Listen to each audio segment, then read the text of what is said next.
I just got done testing the IsoBox ND for the Hero 7 Black, and I have an ND8 on there right now. You have a choice of ND2, ND4, or ND8.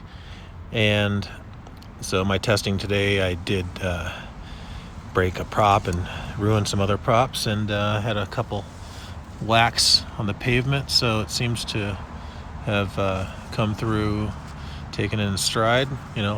Broke props, but did not break the filter and did not break the camera. So yeah, the TPU 3D printed